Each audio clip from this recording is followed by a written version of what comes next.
Alam niyo mga katropa, ay talagang natutunghayan ito eksklusibo. Eksklusibo dito lamang sa ating himpilang DWDD Katropa Radio 11:34 sa talapihitan ng mga ating mga radyo at tayo ay natutunghayan din Facebook Live sa ating Studio 2 sa DWDD Katropa AFP Radio and Virtual Television.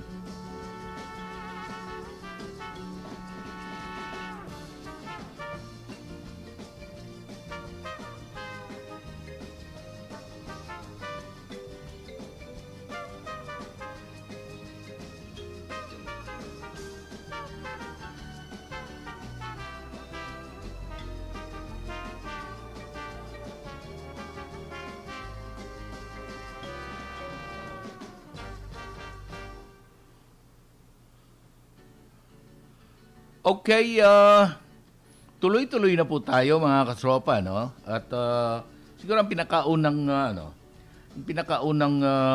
aking ibibigay sa inyong impormasyon ay itong statement ng ating butihing House Speaker Alan Peter Cayetano hinggil sa pagkakumpirma nga ng COVID case dito sa ating bansa, dito sa Pilipinas, ano? At ito ay hango doon sa kanyang Facebook post, ano, sa live speaker Alan Peter Cayetano at ating nakuha na ng clip, transcript. So I will read to you yung transcript, ano. Nandito po. Jeremiah 17:14, Heal me, O Lord, and I shall be healed. Save me, and I shall be saved, for you are my praise. Amid the growing concern about the threat of novel coronavirus to our country, we thank our health workers and medical professionals who have continuously given their time and expertise to keep us healthy and attend to the medical needs of our people even before this outbreak. With the confirmation of the first case of novel coronavirus, we urge the public to remain calm and vigilant during this time. Let us follow the directive of the medical professionals on practical self-protection measures, good hygiene, including the wearing of face masks and avoiding crowded places. Yesterday, it was Thursday, Thursday, sabi niya, yesterday, the House of Representatives was assured, kasi nung Wednesday, a note lang, nung Wednesday, pinatawag nga nila si DOH Secretary Francisco Duque para mag-appear sa House of Representatives question hour. So, sabi niya, yesterday, the House of Representatives was assured by Department of Health Secretary Francisco Duque when he appeared before the chamber during our question hour that the DOH has put in place the necessary mechanisms and protocols to prevent the spread of the novel coronavirus. We now urge the Department of Health to use their available funds to implement the necessary contingency measures to ensure that all our medical facilities and hospitals are equipped and ready to attend to the needs of the people. We also encourage our local government units to support the DOH in reporting suspected cases of novel coronavirus in your communities. We are confident that all the concerned government units are working together to prevent the spread of the virus to avoid the worsening of the situation. For a long-term solution, the House of Representatives is studying the timely proposal of our colleague, Congressman Joy Salceda, to create a disease prevention and control center in the Philippines. We will also seek to increase the funding for health research and improve the capacity of health facilities, especially in the rural areas. But most importantly, we need to recognize the power of prayer in seeking the safety of our countrymen and the other countries affected by this contagious virus. God bless the Filipinos. So yun ang tinuran ng ating butihing House Speaker Alan Peter Cayetano.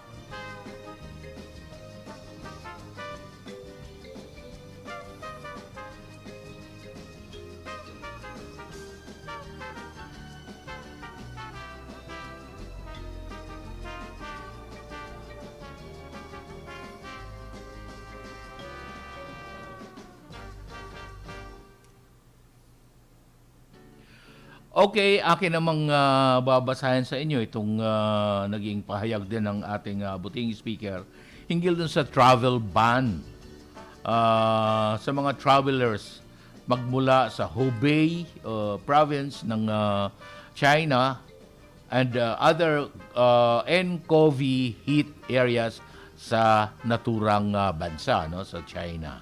So, naririto po yung sinabi niya. Nakakasiguro tayo na para sa Pangulo, ang kalusugan ng mga Pilipino ang pinakamahalaga. Kaya naman, suportado po natin ang kanyang direktiba tungkol sa travel ban sa mga taong nagmula sa apektadong probinsya sa China. Again, I urge the public to practice good hygiene and to heed the advice of our health professionals. We have to face this challenge as one people, as one country, with faith in ourselves and in the Almighty God. Pray as one, we heal as one.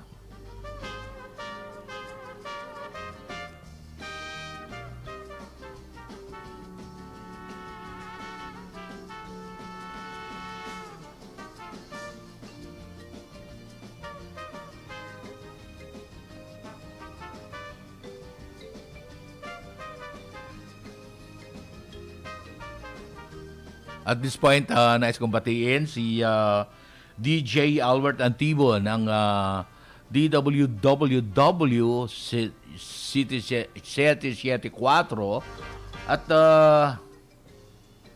of course, ang ating technical man department, ang aking inaanak, si John Mark Molina, na nandiyan nakaantabay at gumagabay sa atin dito sa ating palatuntunan. Okay?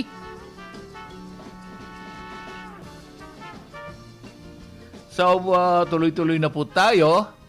Meron pa tayong babasahin isang statement na ating nakalap galing sa Kamara de Representantes.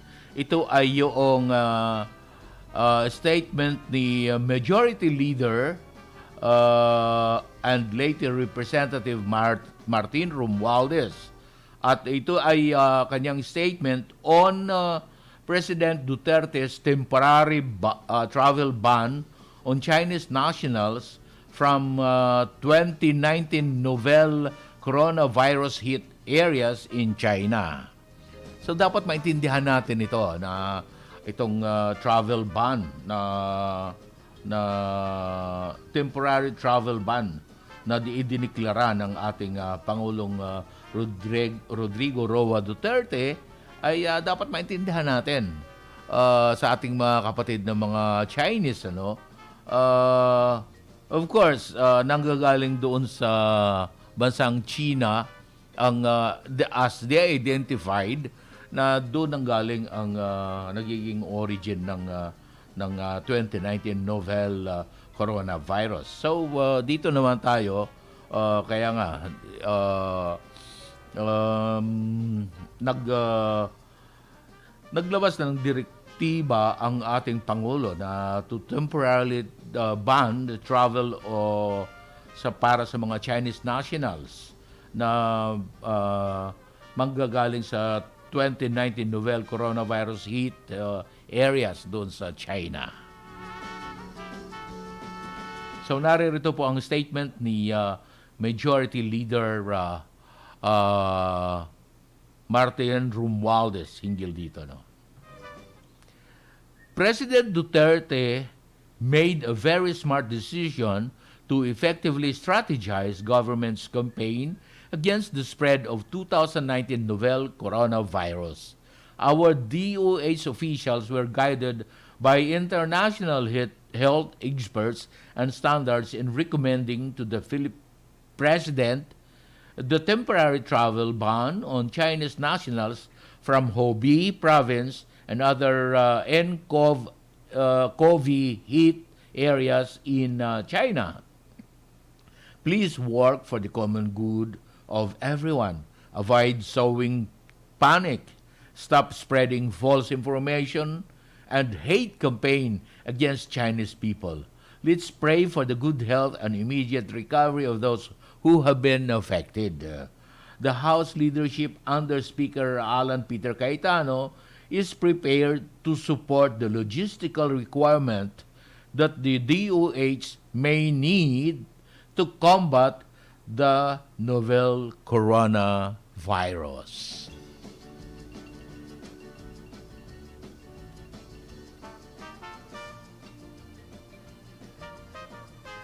Okay mga katropa, wag po kayong bumitiw, hubag po kayong maglipat ng inyong talapitan at kami po ay babalik po kaagad matapos ang ilang mga paalaala mula sa ating himpilan. Ito ang DWW 1134 kHz. Balita, impormasyon at musika. AM at FM pinagsama. Ito ang Katropa Radio. Iba tayo. Kayo ay nakatutok sa 1134 kHz. DWDD Katropa Radio. Iba tayo. Kami po ay kasapi ng KBP, kapisanan ng mga broadcaster ng Pilipinas.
Ito ang DWDD 1134 kHz Katropa Radio. Iba tayo!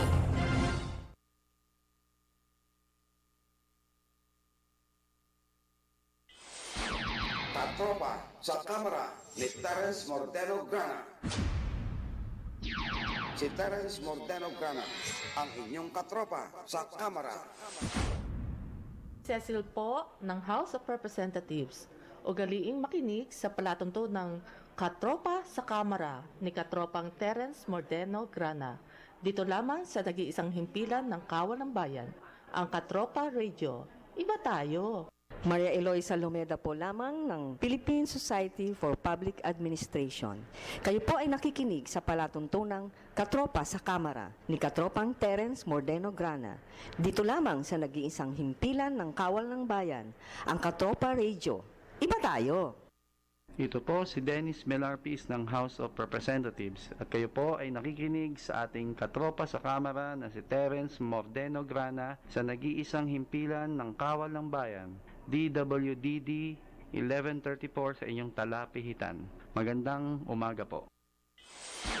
Katropa sa kamera ni Terence Mordeno Gran. Si Terence Mordeno Gran, ang inyong katropa sa kamera.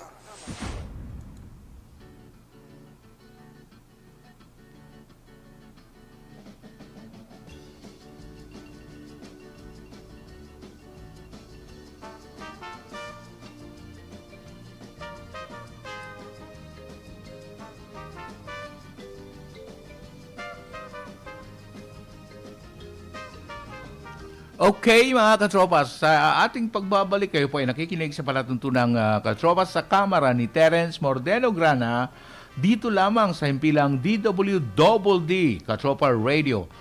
Eksklusibo ito. Eksklusibo dito sa DWDD Katropa Radio at sa ating Armed Forces of the Philippines Radio and Virtual Television.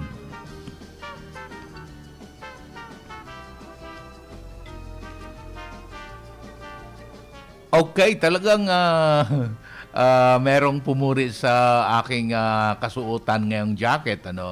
Ito ay sa kakandahang loob ng ating butihing House Speaker Alan Peter Cayetano. Of course, through the intercession of our beloved Ma'am Ophel Magno. Siya po ang talagang tunay na nagbigay sa akin dito. At maalaala nyo po na si House Speaker Cayetano ay siya ang chairman ng ating FISGOC ba yun? Or I think it's Southeast Asian Games Committee, So, siya ang chair. That's why nagpagawa siya ng maraming jacket na ganito and tayo ay nabiyayaan din. Maraming salamat, Ma'am Ophel Magno.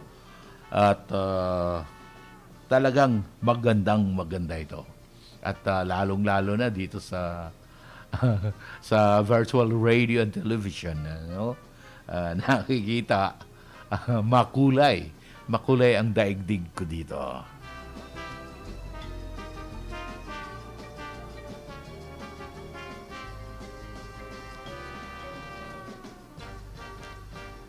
Okay, sa ating pagbabalik, siguro ang pinakamagandang gawin natin ngayon is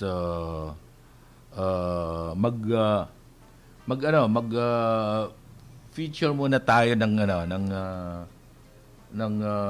isang affair doon sa ating House of Representatives, and I will give you first the one who introduces our speaker in the person of Congresswoman Baby Arenas. At naririto po ang ating nakuhang voice clips.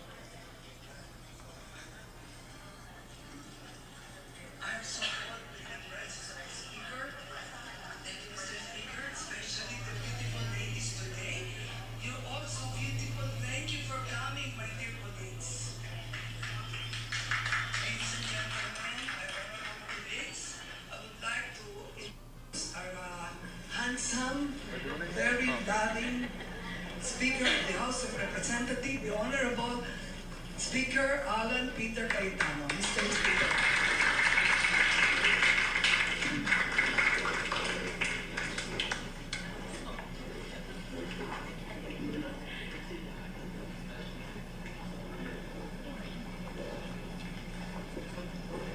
Please have your seats. One of the perks of being speaker is the privilege of having the opportunity to administer the oath to the different blocks and different associations in Congress. And truly, kung anong itatanim mo, yan ang anihin mo. Yan ang isang biblical principle that I think is applicable to anything from agriculture to raising a family to helping run Congress. No? And I think you heard it all na. For those of who were guest speakers or the women legislators of the past, dun sa inyong mga events, dun sa inyong mga focus, or when you pass landmark legislations na ang primarily nag-push ay yung mga women legislators, narinig nyo na siguro lahat ng papuri. No? But I'd like to mention two things. First of all, representation. I remember when I was a young congressman at that time, heavy ang topic noon whether or not kailangan ng student legion sa universities. And at that time, against talaga lahat ng mga faculty at administration. And I asked just one question to the administrator, no? Administrators and faculty. Payag ba kayo na estudyante ang mag-represent sa inyo for the faculty or for the admin? Ay, hindi. So sabi ko, so why do you expect the students na pumayag na wala rin silang representation? No? So beyond anything, I think, you know, there are issues that are exclusively for women. And there are issues also that women are more sensitive to.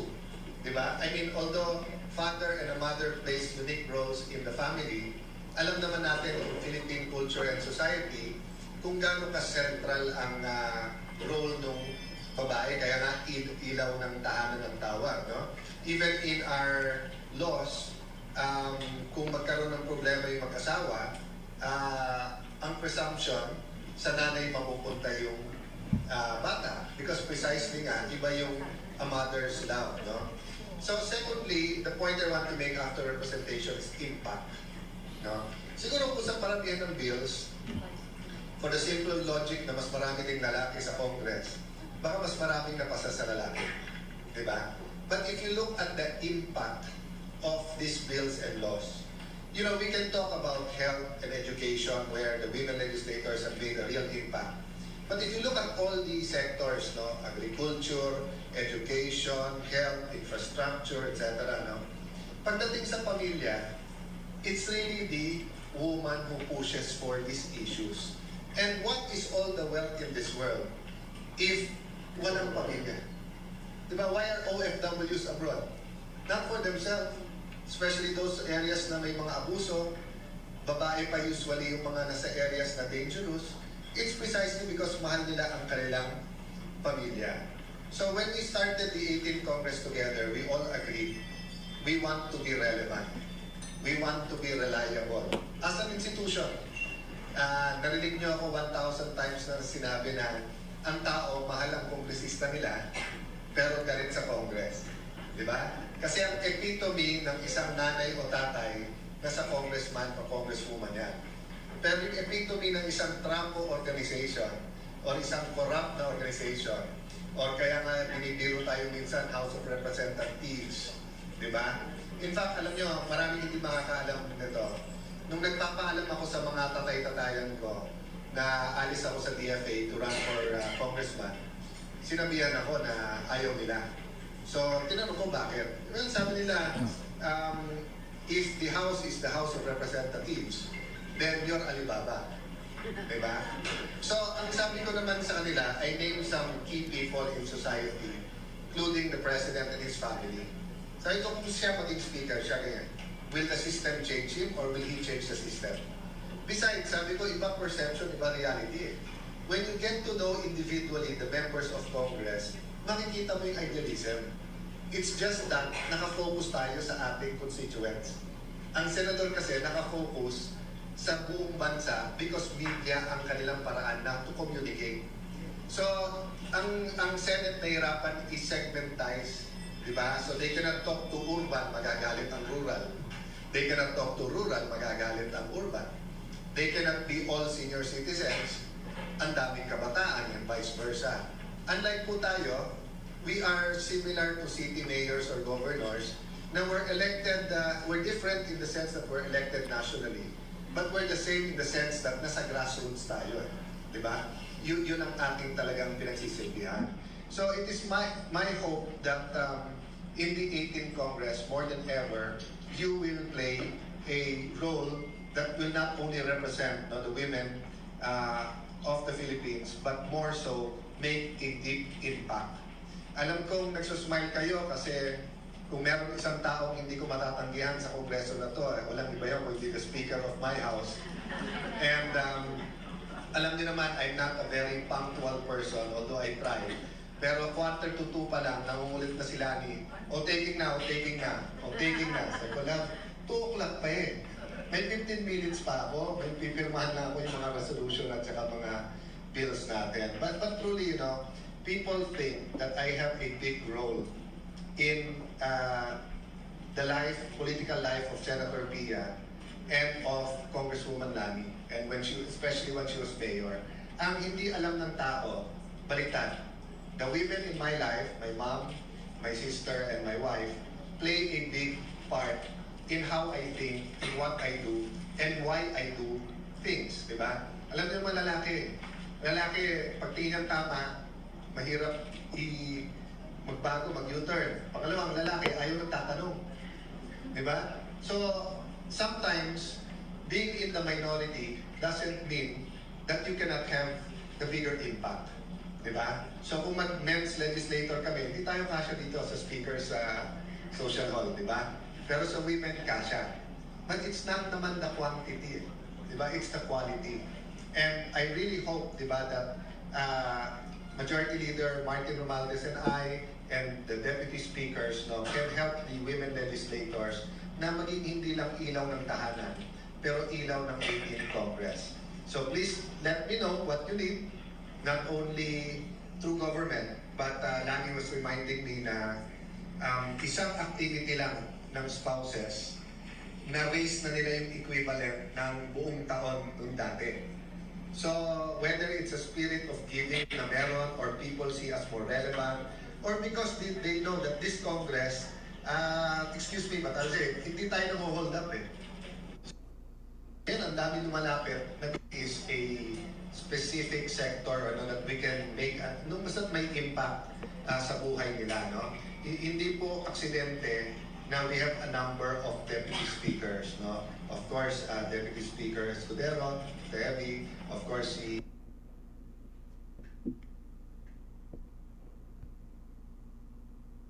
when we listen to each other. Kaya sabi ko nga sa inyo, in the nature of ng lalaki, hindi magtanong, pagtingin tama, tama na. So we expect the women's legislators to have a louder voice. Because hindi rin naman namin ma-ignore mga lalaki pag sinigawan na kami ng mga mahal namin ng mga babae. Diba? So, treat us with love whenever we are conscious enough to listen. But don't hesitate to raise your voice in the 18th Congress when you think na hindi na tama at hindi nakikinig sa inyo ang the rest of the legislators. So again, this is your afternoon and thank you for having me sa inyong oath taking. And hindi po empty offer yung sinabi ko, no? Part of being relevant, of course, is yung legislation. Pero alam nyo yung legislation minsan 5-10 years after the law, saka sasabihin, tama pala yun, or nanganak na yung, di ba, yung tinanim nyo, tumubo na, nagprutas na. So if we have to do some projects na direct and on our own, we'll be more than happy to do it. And the more autonomous the blocks are, including the women legislators, meaning the more you can do projects on your own at kami tumutulong lang, the better for the 18th Congress. Kasi mas makikita ng tao na relevant at reliable and responsive ito. No? So let me close with a very good example, yung problema sa Davao, sa mga nawalan ng bahay, ng earthquake, yung mga tinamaan ng Ursula. at yung mga tinamaan ng Natal volcano explosion, no? Nung mga lalaki ang kausap namin, yung standard relief, bigas, etc. ganito. Nung si Lucy at yung ibang mga kababaihan ang members, sabi na, sandali lang, bibigyan mo ng tig-1 kilong bigas. Eh wala naman magluluto. Dapat merong kitchen dyan. Diba ako? Binigyan nyo na ngayon, sobra na yung damit. Pero wala naman kayong ano yung kit lang na sinabi sa atin? Hygiene kit. Diba? So, makikita mo perspective talaga eh. Diba? Kasi sino ba naman nag-aayos talaga sa bahay? I'm not stereotyping, but I'm just saying, even working moms and stay-home dad, mas alam pa rin ng working mom yung immediate need. No? So, katulad nun, dun sa mga sinabi kong tinaman in other areas, no? While you're helping them individually, if as a group and association we can, and if we can do anything to help support, raise funds, get the resources for it, we'll be more than happy. Kasi gusto kong makilala din ang buong Pilipinas ang women's legislators, hindi lang sa legislation, pero sa direct action that you can undertake. God bless you. Magandang hapon sa inyo. Thank you very much, Honorable Speaker. So, okay, mga katropa, ating natunghayan ang pananalita ni House Speaker Alan Peter Cayetano doon sa it was an induction program ng mga officers and members of the Congressional Spouses Foundation Incorporated dyan sa House of Representatives. And yun nga, she was just trying to be what we call this yung binigyan niya ng inspirasyon ang lahat ng mga spouses at the lady legislators na nandiriyan. So, yon ang pangyayari noon. It was a Wednesday afternoon. May sesyon yon. So, yon ang ating butihing House Speaker Alan Peter Cayetano.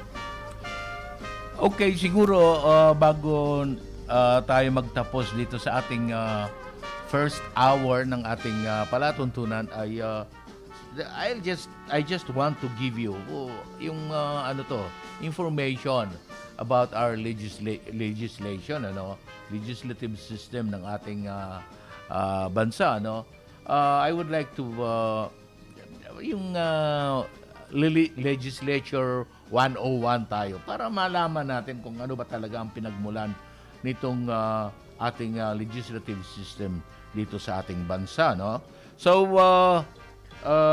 I have here this evolution of the Philippine legislative system.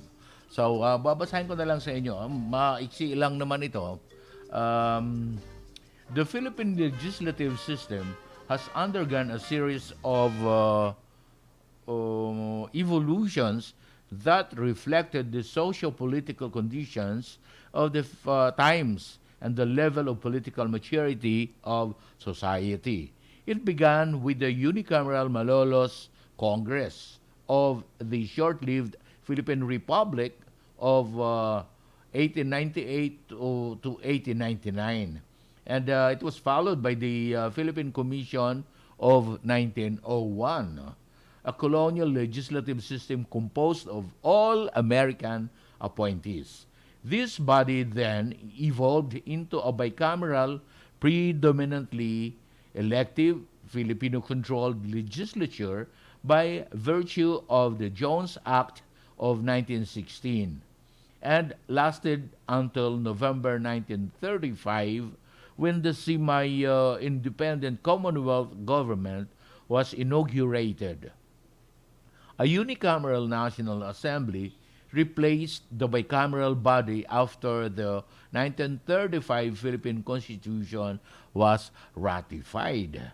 In 1941, the Constitution was amended, again restoring the bicameral legislature that came to be called the Congress of the Philippines.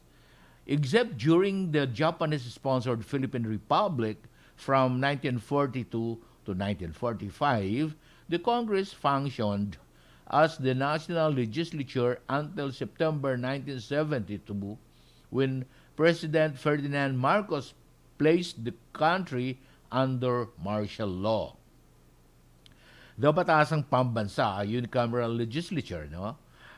When martial law was declared, the Constitutional Convention, by virtue of an act of Congress in 1971, was in the process of drafting a new constitution. The final draft was adopted by the convention on November 29, 1972. This was ratified and proclaimed by President Ferdinand Marcos on January 17, 1973, amidst widespread protest and controversy. With the proclamation of a new constitution, the presidential form of government was changed to a modified parliamentary form. Congress was abolished and was replaced by an elected unicameral National Assembly known as Batasang Pambansa. The Batasang Pambansa was made up of a maximum of 200 members elected from different provinces with their component cities, highly urbanized cities, and districts of metropolitan Manila. Appointed representatives from various sectors such as the youth, agricultural, and industrial labor sectors, and those chosen by the President from the members of the Cabinet. The members had a term of 6 years.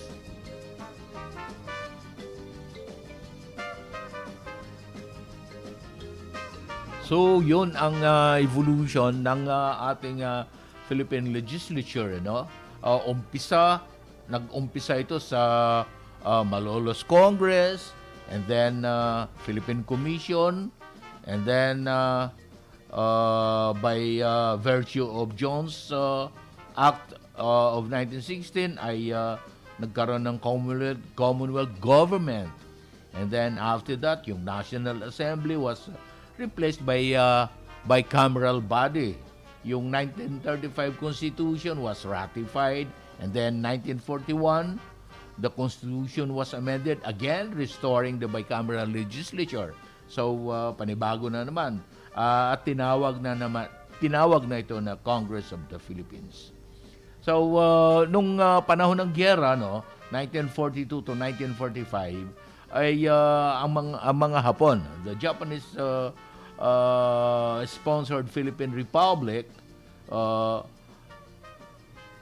nagkaroon ng di ba, hawak ng mga Hapon, ng mga Japanese ang ating gobyerno. So Congress functioned as the national legislature. Ganun pa rin, ang legislature pa rin hinayaan nila ng mga Hapon na function, And then in September 1972, nung nag-declare ng martial law si Pangulong Ferdinand Marcos, ay pinalitan na naman ito ng Batasang Pambansa. Basically, ito ay dahil nagkaroon ng Constitutional Convention by virtue of the Act of Congress noong 1971 at in the process of drafting na new constitution, yung convention, Constitutional Convention. And then nung ito ay inadapt ng Constitutional Convention, yung new Constitution, November 29, 1972. And then it was ratified January 17, 1973. So kahit nga may mga protesta, may mga kontrobersiya hinggil dito, ay talagang na-ratify ang konstitusyon na sinagawa ng Constitutional Convention noong 1971. And then, with the proclamation of this Constitution, the presidential form of government was changed.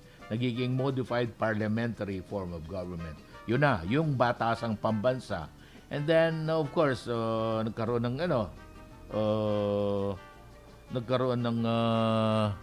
people power. So in 1986 ay inabulis ang batasang pambansa, and then ito na ngayon yung Congress of the Philippines.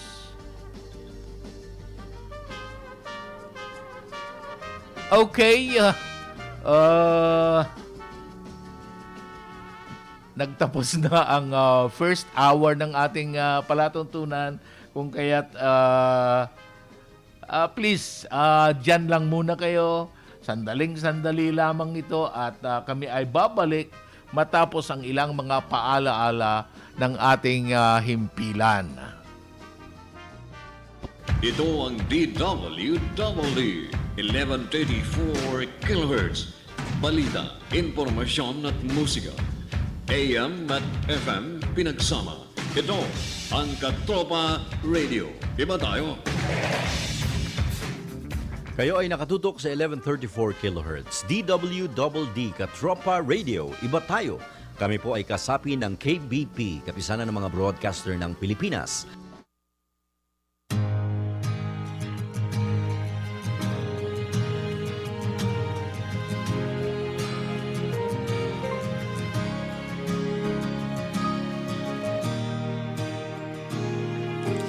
Itigil na natin ang labanan upang wala nang masasaktan.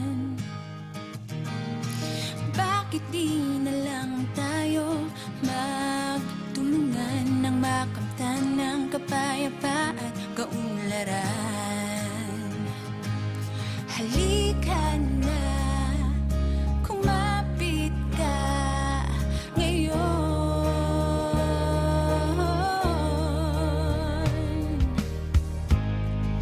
Kinikilala ko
tayo.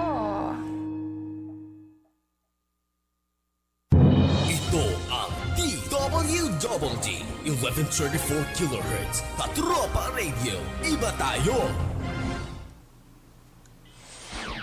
Katropa sa kamera ni Terence Mordeno Gran.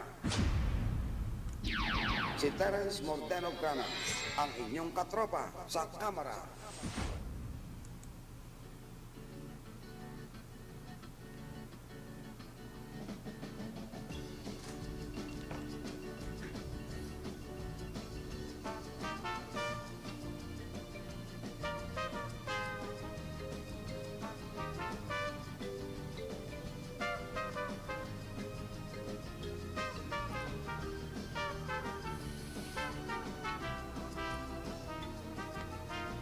Mga katropa, sa ating pagbabalik, kayo po ay nakikinig sa palatuntunang Katropa sa Kamara ni Terence Mordeno Grana dito lamang sa ating himpilang DWDD Katropa Radio at sa ating Armed Forces of the Philippines Radio and Virtual Television. At kasalukuyang sinasamahan tayo ni Engineer John Mark Molina at siya ay ginagabayan ng ating station manager. Maraming salamat po. Ang ating station manager na si Major Luzil Lara.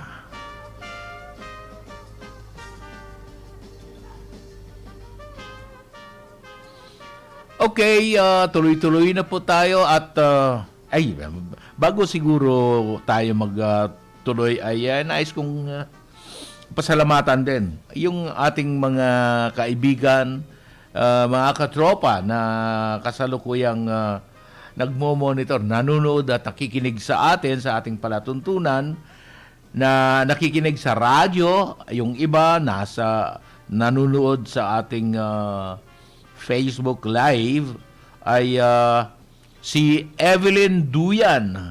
She is watching us right now. She is in the house. So, si Katropang Rudy de Mesa is also watching us right now. Katropang Rudy, good morning. And then, we also have Giselle Chua Morales sa Cebu City. Thank you, Giselle.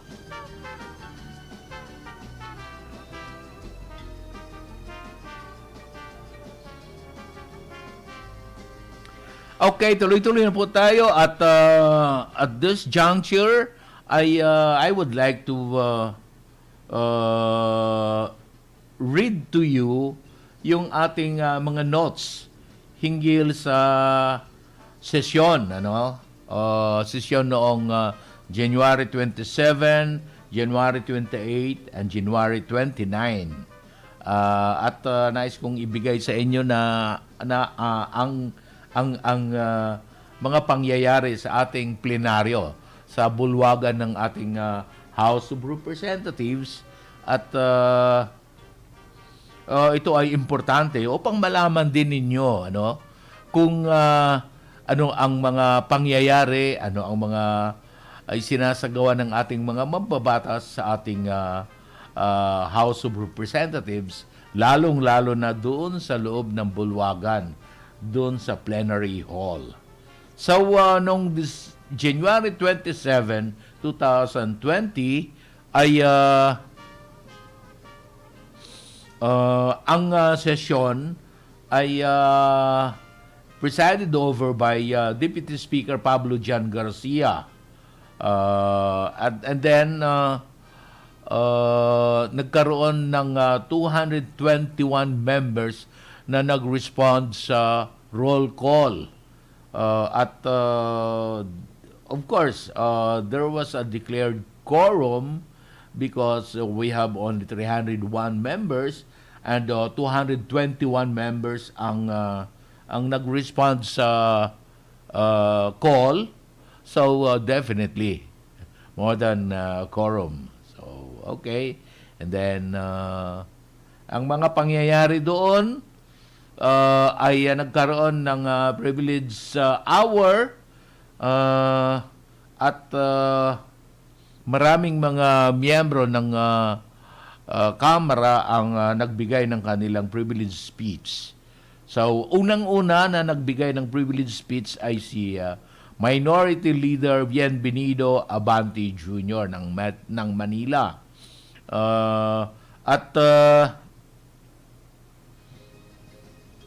Ang kanyang subject, the Bible and the celebration of the National Bible Day. So, he expounded dito sa kahalagahan ng Biblia sa ating pamumuhay.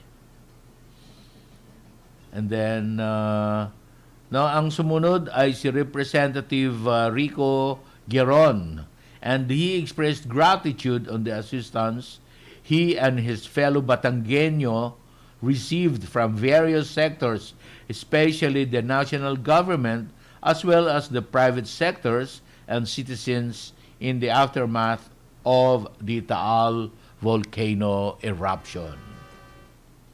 And then, ang sumunod naman ay si Representative Manuel Subiri, and Congressman Subiri urged the creation of Barangay Quick Response Unit.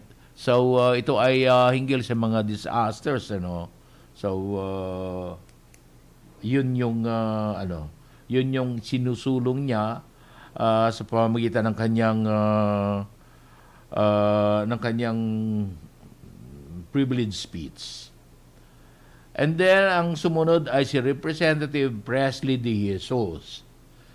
Presley De Jesus ay ang kanyang privilege speech naman ay tungkol sa disposition of services or lack thereof in certain government agencies. Siguro naobserbahan ni Congressman De Jesus na may mga pagkukulang din minsan ang ating mga government agencies, kung kaya't ang pagdidispose ng serbisyo ay medyo may kakulangan. And then, ang sumunod naman ay si Representative Colyamat. She condemned what transpired in the January 25th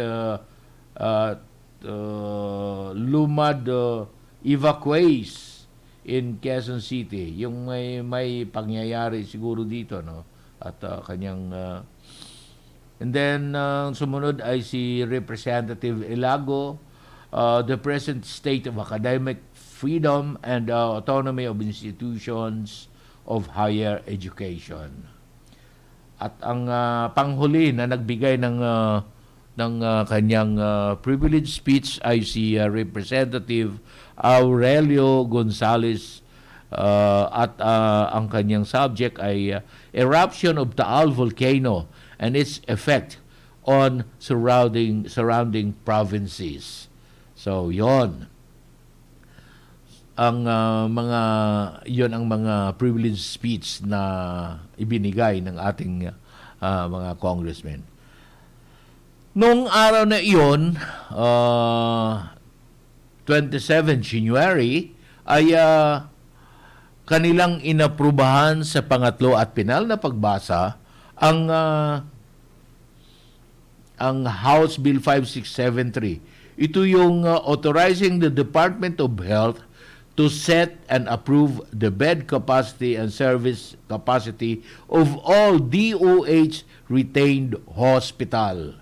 So, ito yung inaprubahan nila sa pangatlo at pinal na pagbasa, at ang mangyayari na dito sa panukalang batas na ito ay ipinasa na nila. In fact, noong Huwebes, ipinasa na nila sa Senado upang aksyonan ng Senado ang naturang panukalang batas. So, pending action by the Senate ay maghihintay kung kailan ito aprobahan ng Senado, and then kung may mga i-introduce na amendment ng ating Senate of the Philippines ay pag-uusapan na nila in in the Bicameral Conference Committee. Okay, so yun ang nangyari. The third and final reading approval of an act authorizing the Department of Health to set and approve the bed capacity and service capability of all DOH retained hospitals contained in House Bill number 5673. Ano pang mga pangyayari nung araw na yon? There was a manifestation, the manifestation of Representative Ruel Pacquiao. He joined Majority Leader Bienvenido Abante Jr. with regard to Republic Act number 11161 on the observation of the National Bible Day. So meron palang batas na nagdideklara ng National Bible Day contained in Republic Act number 11163. So yon ang nangyari. At in-adjourn ang session that day at 6 o'clock in the evening. So nagtapos ang session alas 6 ng gabi. And then punta naman tayo sa January 28 session, ano? So anong mga pangyayari doon? Ang nag-preside ng sesyon ay tatlo, magkahalili sila, si Deputy Speaker Michael Romero, Deputy Speaker Johnny Pimentel, and Deputy Speaker Mujib Hataman. Ilan ang nag-attend ng yun kaagad ang ating katanungan, ano? Ilan ang nag-attend nung session na yon? There were 239 members na nag-respond sa call ng sa roll call, ano? 239 declared quorum. So si Representative Angelina Tan ay nagsalita din sa pamamagitan ng privilege speech, ano? At ang kanyang topic ay the emergence of the deadly coronavirus. Nung Martes kasi talagang pinag-uusapan na yung coronavirus, ano? So ito si Representative Tan kasi ang chairperson ng House Committee on Health, kung kaya't of course siya ang nagsalita hinggil dito. And she was interpellated by Representatives Atienza, Garin, Brosas, and Biazon. So there were questions regarding the topic. So nagkaroon din ng motion for the majority leader. So sabi ng following the speech of Representative Helen Tan, on the danger posed by the coronavirus, Majority Leader Ferdinand Martin Romualdez invoked the rules of the House, number 17, section 124, by moving. So, nag-move si Majority Leader to request that DOH Secretary Francisco Duque, Department of Health Secretary Francisco Duque, to appear before the House of Representatives under the question hour. So, the question hour will be tomorrow. Ito, 28, Tomorrow, 29. So, Miyerkules, gagawin ang question hour. January 29, 2020, at the plenary hall where questions pertaining to the measures being undertaken by the DOH on the threat of the coronavirus in the country are expected to be answered by the good secretary. So, yun. So, it was approved yung motion ng ating majority leader. It was approved by the body. So, pinatawag talaga si Secretary Francisco Duque ng Department of Health para sa question hour. And he acceded and he abided by the directive of Congress, kasi nasa House rules Rules of the House number 17 section 124.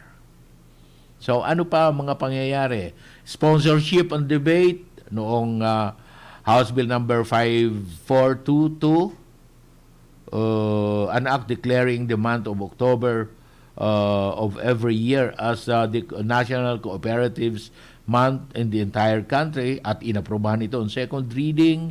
And then another bill that was considered was House Bill number 5829, an act institutionalizing values education, incorporating good manners and right conduct as a subject in kindergarten up to grade 3.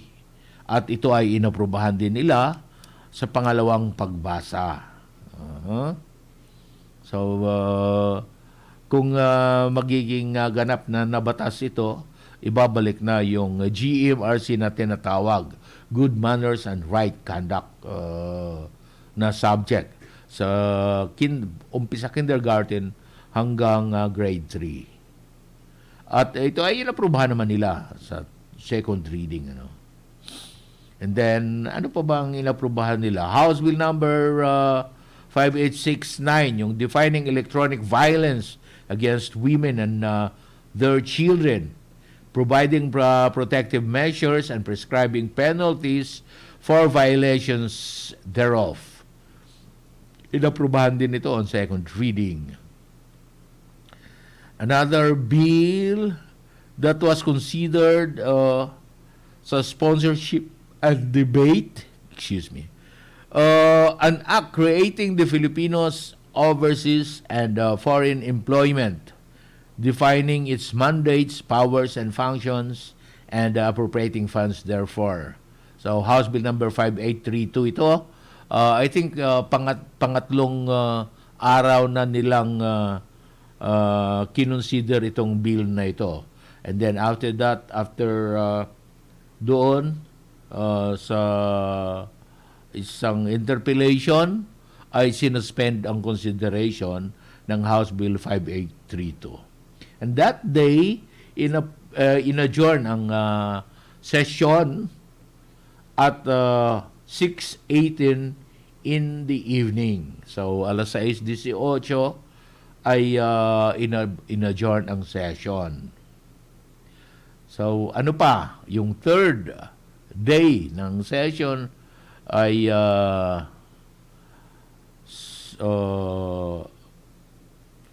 session 29 January session 2020. Ang nag-preside talaga doon ay si Speaker Alan Peter Compañero Cayetano, sapagkat question hour yon. And they listened to the answers of the Department of Health Secretaries Francisco Duque III hinggil sa coronavirus. And ang nag-interpellate doon kay Secretary Duque ay sina Representative Helen Tan, Representative Lauren Legarda, Representative Jose Atienza Jr., Representative Janet Garin, and then Representative Franz Castro. And everybody, lahat sila na nag-interpellate were satisfied with the answers of the good Secretary of Health, ano, and talagang in fact one of I cannot remember, I think it was Representative Garin who commended the good secretary dahil sa kanyang mga aksyon na nararapat para sa pag to inform the public regarding the coronavirus, and then the precautionary measures na kanyang nirecommend ay talagang talagang kaya she expressed commendation tungkol dito. And then sino pa ba? Sponsorship and debate naman tungkol sa House Bill number 5989, yung creating the Department of Disaster Resilience. So, but the consideration was suspended. And then the House Bill number 5832, creating the Filipinos Overseas and Foreign Employment, ganun din. Kinonsider nila, and then after interpellation ay sinuspend ang consideration. And then, that day, natapos ang session at 6:30 in the evening. So, yon. And then, magbabalik sila sa araw ng Lunes. That's 1, 2, 3. February 3, 2020 ay sila ay magbabalik. Speaking about magbabalik, ako ay magbabalik din maya-maya matapos lang ang ilang mga paalaala, at huwag kayong aalis. Huwag naman kayong umalis. Huwag kayong magpalit ng channel, ng talapihitan, sapagkat ako ay babalik in a little while. And we will listen to some messages from our station. Ito ang DWW 1134 kHz. Balita, impormasyon at musika. AM at FM pinagsama. Ito ang Katropa Radio. Iba tayo. Kayo ay nakatutok sa 1134 kHz. DWD Katropa Radio. Iba tayo. Kami po ay kasapi ng KBP, kapisanan ng mga broadcaster ng Pilipinas.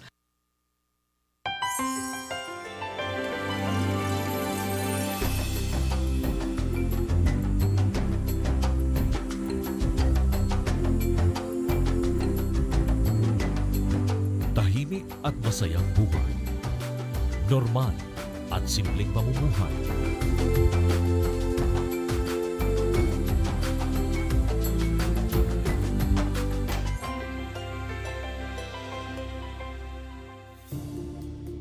Ang karamihan.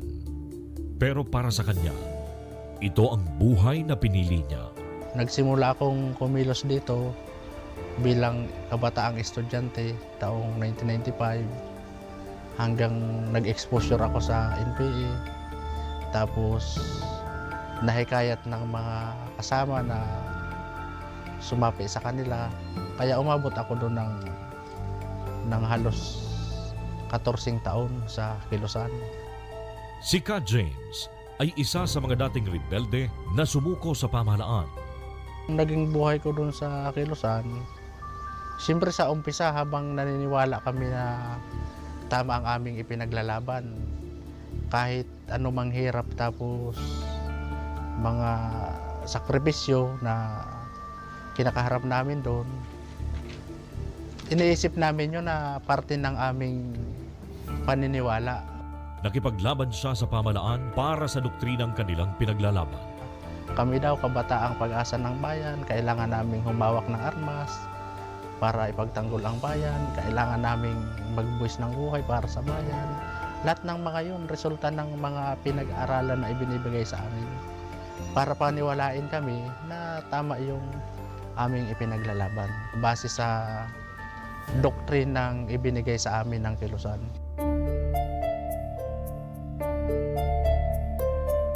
Di naglaoy mismong ang buhay ni Ka James ang nanganib sa kamay ng mga kasamahan na itinuring niyang pamilya. Iiksi ang buhay ko doon sa loob dahil sa pinagkaisahan ng ako ng mga kasamahan ko na nasa komite ng partido. Tungkulin ko rin na pangalagaan yung mga kasamahan ko. Kaya iginigiit ko sa partido na bakit ganito yung ginagawa ng mga nasa komite ng probinsya na labis-labis yung paggamit nila ng pundo kumpara doon sa nakakarating sa mga kasama ko sa baba. Doon kami nag-umpisang magtalo-talo hanggang sa napagkaisahan ako. Isang malaking leksyon ang naibigay ng kanyang karanasan sa kanyang buhay. Doon ko napatunayan na mali yung lahat ng paratang sa army. Na pag lumapit daw kami, papatayin lang kami tapos isasalvage pag hindi na napakinabangan. Kumbaga napatunayan ko na napakalayo ng pinagsasabi nila sa amin dahil napatunayan ko na ang mga sundalo mabait. Talagang tinulungan ako na maging maayos ang buhay ko. Ang Enhanced Comprehensive Local Integration Program o ECLIP ay programa ng gobyerno na naglalayong mahikayat ang mga rebelde na magbalik loob sa pamahalaan at makapamuhay ng payapa kapiling ng kanilang mga mahal sa buhay. Sakop ng programang ito ay pagbibigay ng immediate assistance o paunang asistensya nagkakahalaga ng 15,000 pesos.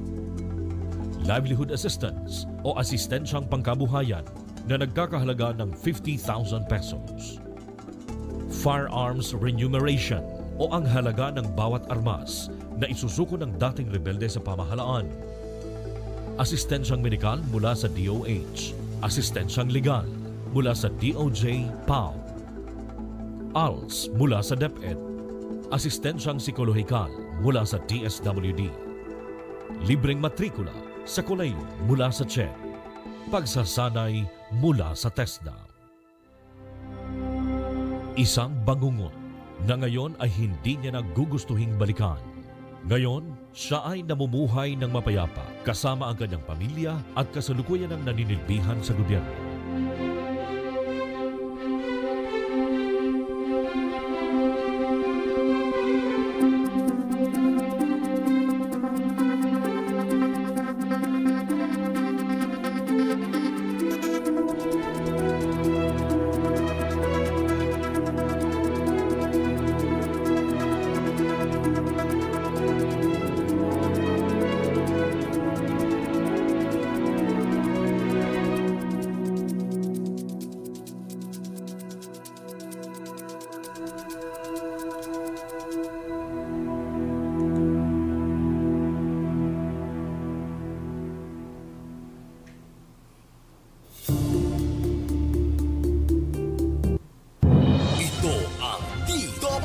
DWD 1134 kHz Katropa Radio. Iba tayo!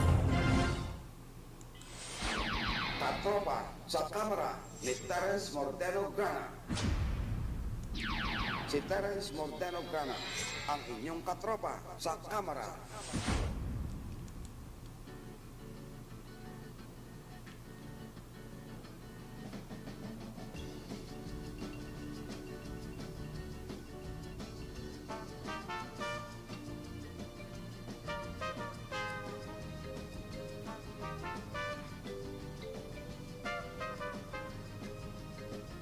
Okay, mga katropa, sa ating pagbabalik, kayo po ay nakikinig sa palatuntunang Katropa sa Kamara ni Terence Mordeno Grana, dito lamang eksklusibo sa ating himpilang DWD Katropa Radio at sa ating Armed Forces of the Philippines Radio and Virtual Television.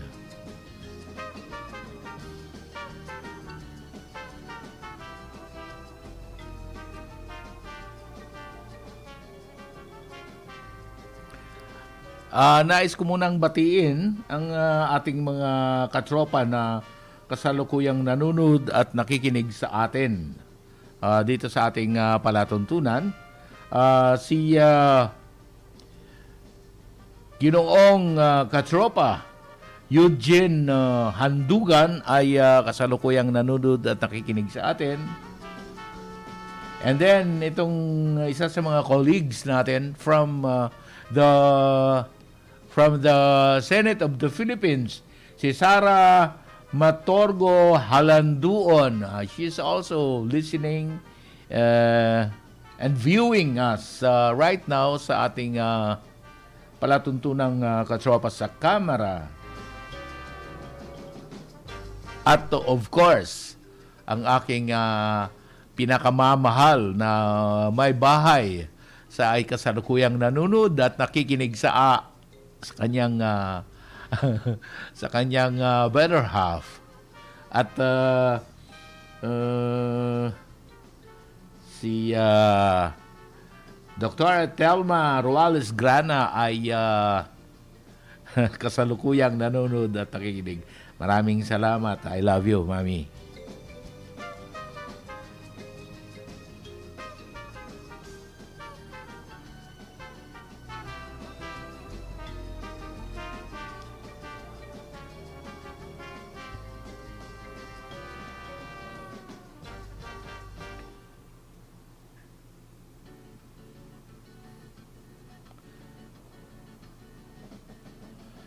Okay, tuloy-tuloy na po tayo. At this point, I would like to give you yung mga committee meetings, schedule ng committee meetings for February 3 to February 6, 2020.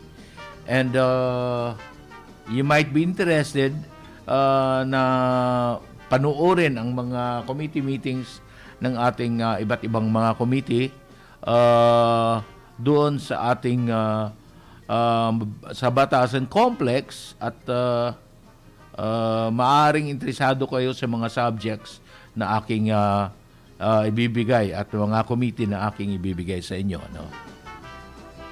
So sa Lunes, iba't iba ang may mga meeting. We have energy, Committee on Energy,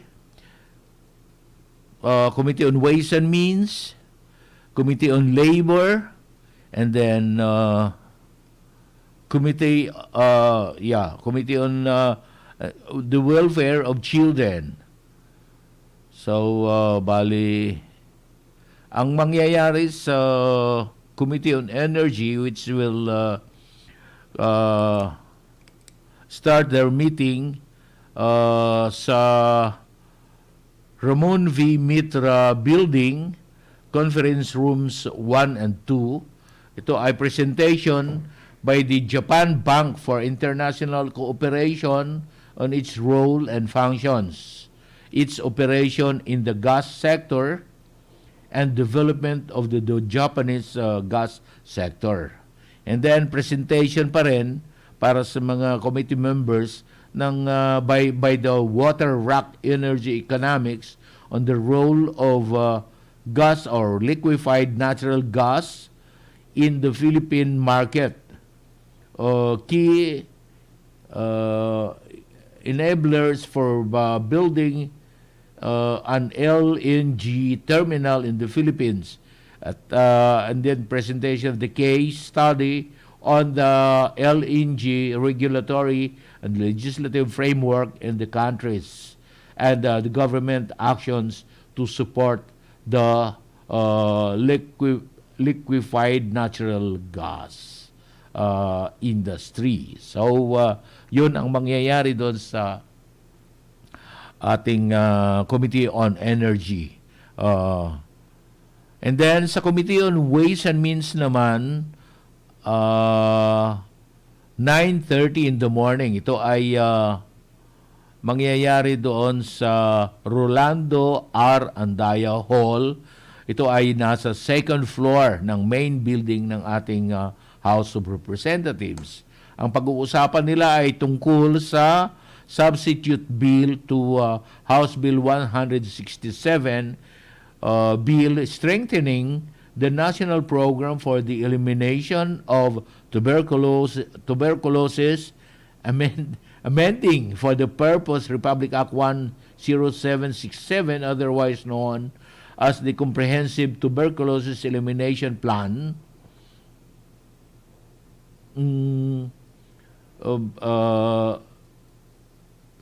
Siguro may taxation kasi ito, may taxation provision, kaya pag-uusapan nila. And then a briefing on the performance of other tax and non-tax revenue collecting agencies. So, okay.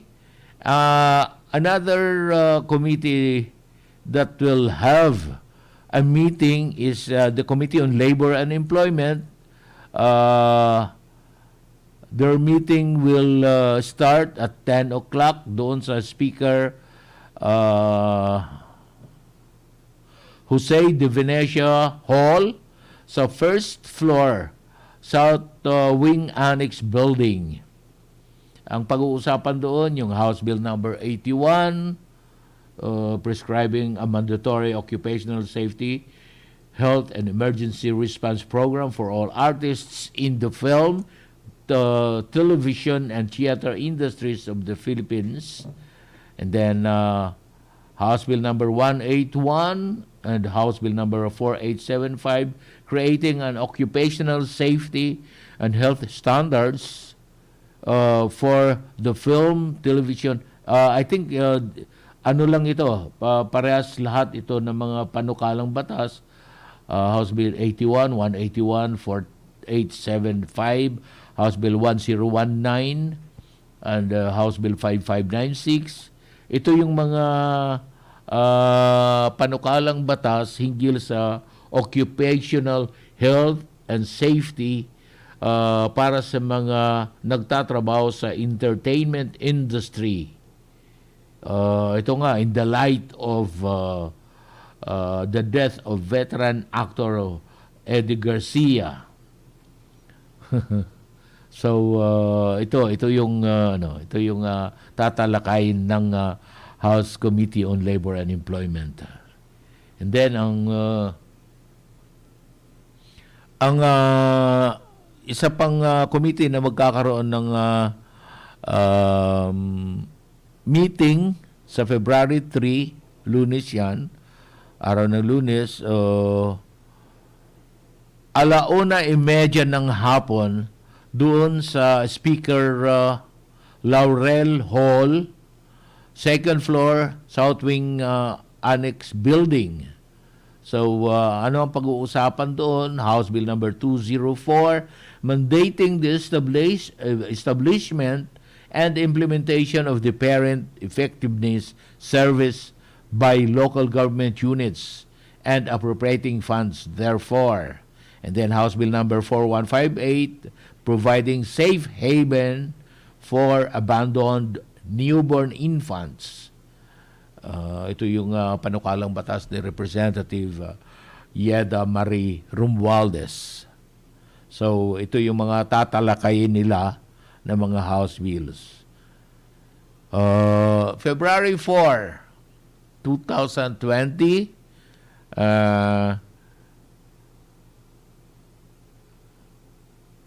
Committee on Health, Technical Working Group ng Committee on Health ay magkakaroon ng meeting 9 o'clock in the morning sa Speaker Villar Hall doon sa South Wing Annex Building.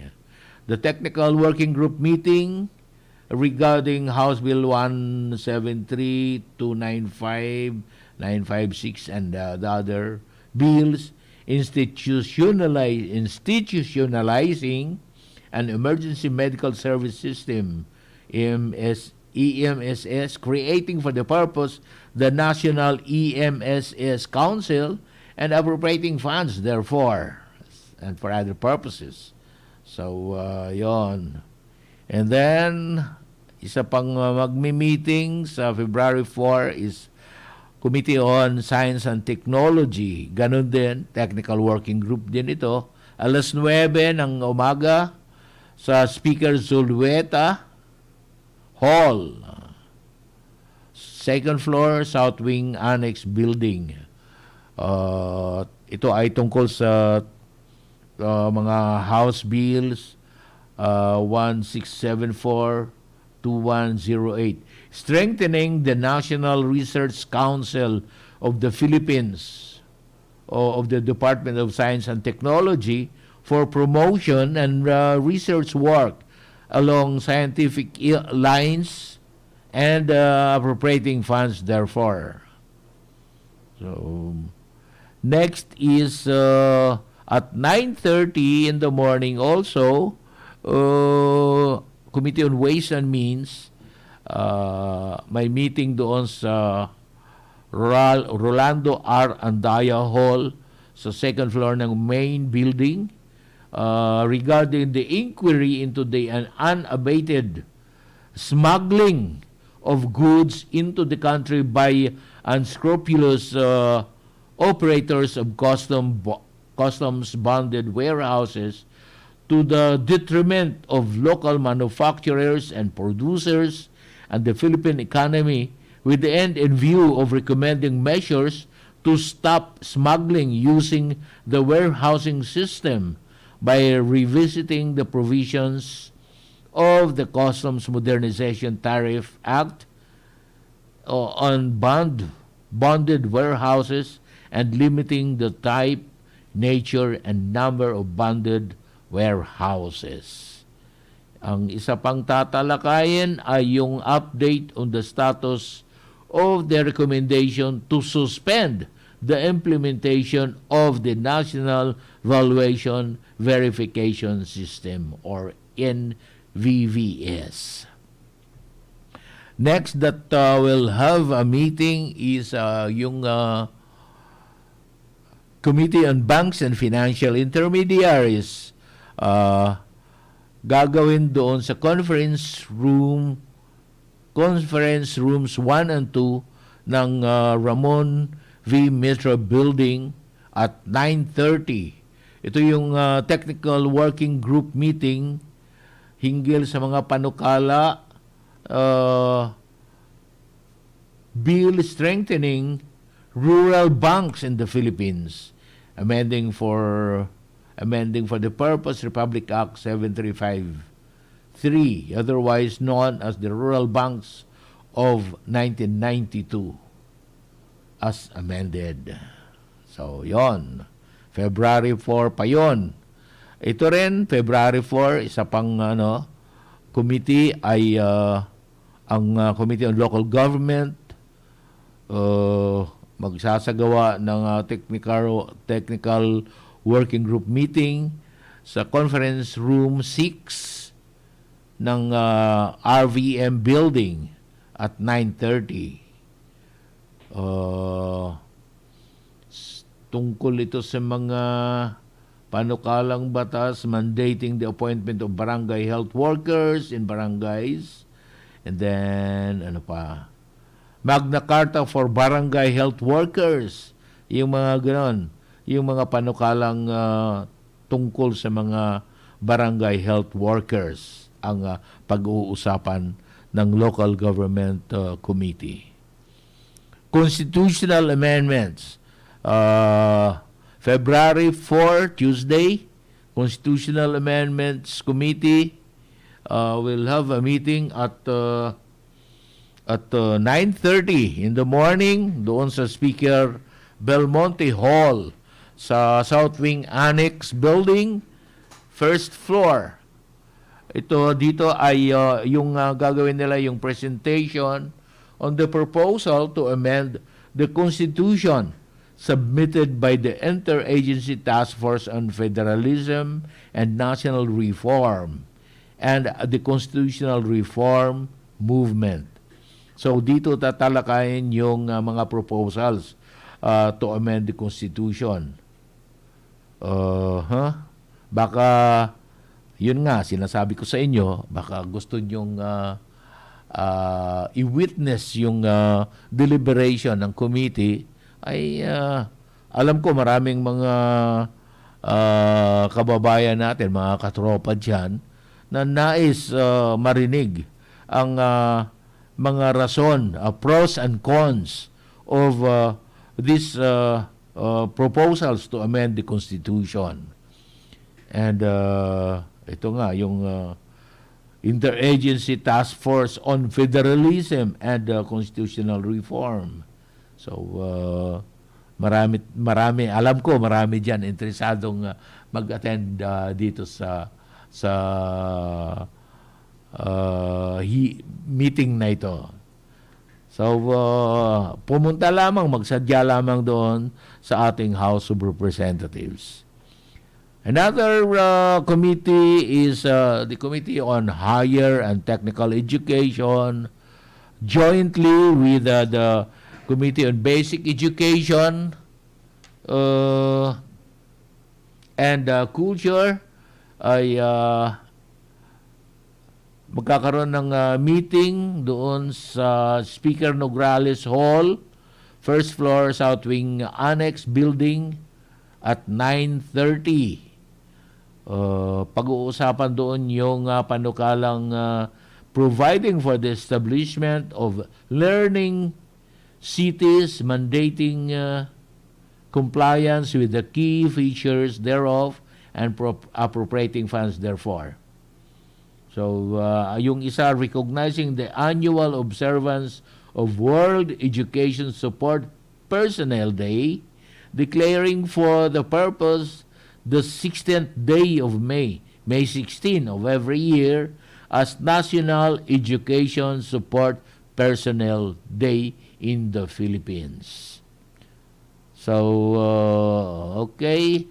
Another committee that will have a meeting ay yung Committee on Justice. Committee on Justice at 9:30 doon sa Speaker Jose de Venecia Hall, first floor, South Wing Annex Building. Ang pag-uusapan doon yung mga panukalang batas na tungkol sa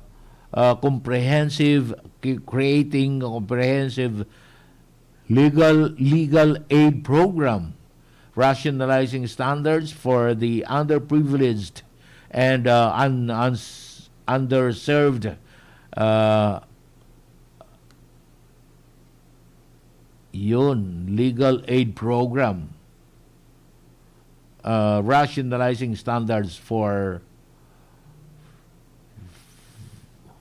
this particular measure, yung modernizing, broadening, and strengthening the Public Attorney's Office. Sa PAO pala ito. So, PAO ang pag-uusapan dito. And then, House Committee on Youth and Sports Development. So,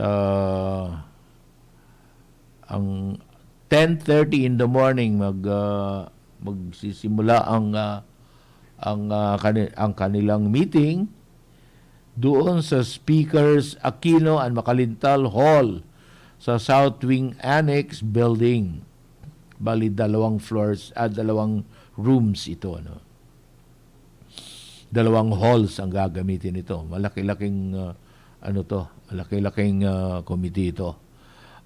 Briefing by the Philippine Sports Commission, Philippine Olympic Commission, Committee, and sana ba yun? Nawala ako Youth and Sports Development. Nawala. Anyway, ito.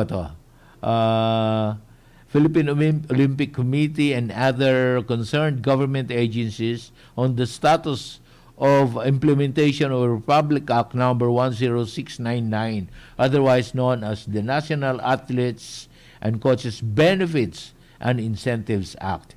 Pag-uusapan pala doon yung mga incentives, benefits sa mga athletes tsaka sa mga coaches.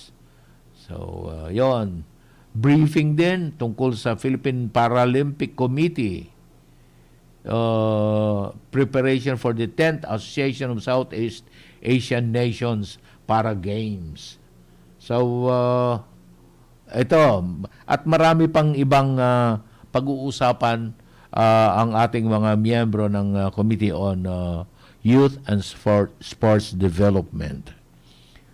Committee on Agriculture and Food. Magkakaroon din ng meeting alauna sa conference rooms 1 and 2 sa Ramon V. Mitra Building. Pag-uusapan doon ay yung tungkol sa pagtatatag ng Philippine Corn Research Institute and promoting and supporting the development of corn industry. So, yon. And then, isa pa yung promoting and supporting the development of the corn industry, establishing the Philippine Corn Industry Development Authority. So, ito yung mga mangyayari pala sa susunod na linggo. So, mga katropa ay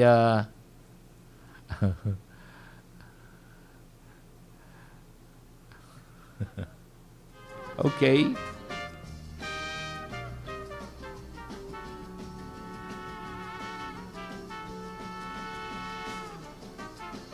Okay, mga katropa, paubos na naman po ang 2 oras nating pagtatanghal ng ating palatuntunang katropa sa kamera ni Terence Mordeno Gran. At wala na naman po tayong oras. Kaya kami po ay mamamaalam na naman muna pansamantala sa inyo. Maraming salamat at kami po ay inyong pinahintulutang pumasok sa inyong mga tahanan sa pamamagitan ng ating palatuntunang katropa sa kamera. Daghang salamat po sa atong mga kahigalaang mga Bisaya nga naminaw kanato karong taknaa. Ito po ang inyong lingkod. Kini ang inyong kabus nga sulugoon, Terence Mordeno Gran, at sa ngalan din ng lahat ng mga bumubuo ng production staff, sa ngalan ni Major Luzelle Lara na aming manager, station manager, at sa lahat ng production staff sa ating palatuntunan, ako po ay nagsasabing pagpalain sana tayong lahat ng ating Panginoong may kapal. God bless us all at purihin ang ating Panginoon. Good morning. WWE 1134 kHz. Balita, impormasyon at musika. AM at FM pinagsama. Ito ang Katropa Radio. Iba tayo. Kayo nakatutok sa 1134 kHz, DWDD Katropa Radio. Iba tayo ang oras, 7:00 ng umaga.